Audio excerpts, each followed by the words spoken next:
სამდროს ჩვენ პრობლემა გვაქვს თვითმმართველობის გაგებასთან, როგორც ასეთთან, იმიტომ რომ თავისი შინაარსით თვითმმართველობა და ერთპიროვნული მმართველობა ერთმანეთთან არის შეუთავსებელი.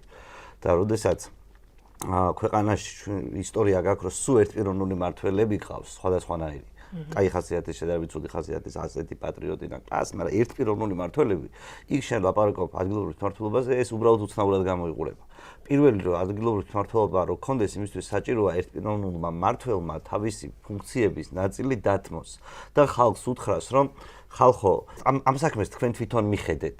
თუ გახსოვთ ბიბლიური იგავია კი არა, შემთხვევაა ერთი ესეთი, როდესაც აი მოსეს თხოვენ მართლმსაჯულების განხორციელებას ყველა საქმეზე და ის ანაწილებს ამ ფუნქციას. ამბობს, რომ არა, ყველაფერი მე არ უნდა გავარჩიო. მოდი ადამიანებმა ისწავლეთ ერთმანეთთან მტყუან მართლის გარჩევა. თქვენ თვითონ აირჩიეთ სხვადასხვა ავტორიტეტები ქვედა დონეზე, რომ ყველაფერი ცენტრში, ანუ თავში არ იყვირდა, არ მოხდეს ადამიანის ღმერთება რაღაცნაირად და ჩვენ ცხოვრობთ საზოგადოებაში, სადაც ადამიანის ღმერთებისკენ ვართ მიდრეკილები.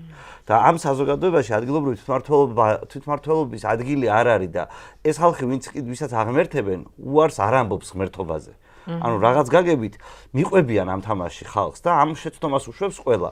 შესაბამისად, როდესაც საუბრობ ადგილობრივ თვითმმართველობაზე, ხვდები რომ ამ პირობებში, როდესაც ერთპიროვნული მმართველობა გაქვს, რა არის ადგილობრივი თვითმმართველობა?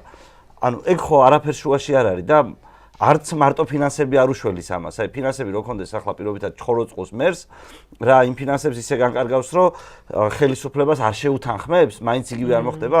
ჩვენ თუ თვითმმართველობაზე მართლა ვსაუბრობთ, უნდა ვილაპარაკოთ. ბოლო ჯამში, აი იდეალურ საქართველოში. როგორც ტრადიციული წესი იყო, ხალხი ადგილზე უნდა ირჩევდეს საკუთარ მოსამართლეებს, საკუთარ პროკურორებს, მერების არჩევნებთან ერთად. ანუ სხვადასხვა ტიპის ძალაუფლება უნდა დავთმოთ. და უნდა მივცეთ საშუალება, რომ თვითონ აერჩიონ ადგილზე სამეგრელოში პოლიციის უფროსი შენ რო არ დაუნიშნო ცენტრიდან, კახეთიდან რო არ ჩამოიყვანო. არ შეიძლება სამეგრელოში მეგრელებმა თვითონ შეარჩიონ სამეგრელოსთვის ვინ არის ადეკვატური ადამიანი, პირობითად პოლიციის უფროსად, ვინ არის მოსამართლედ, ვინ არის პროკურორად. ანუ თუ მართლა ადგილობრივი თვითმმართველობის გადატანა გინდა, შენ ხო უნდა რაღაც ფუნქციები ადგილზე გაიტანო და არა ის, რომ თბილისში ხდებოდეს ყველაფერი. დღეს მთელი პრობლემა გვაქვს იმაზე კი არა, მხოლოდ რომ ადგილობრივ თვითმმართველობაზე რაღაცა კაფე ოპოზიციები არავის არ აქვს. არამედ უბრალოდ ერთმანეთთან ვერ ვლაპარაკობთ.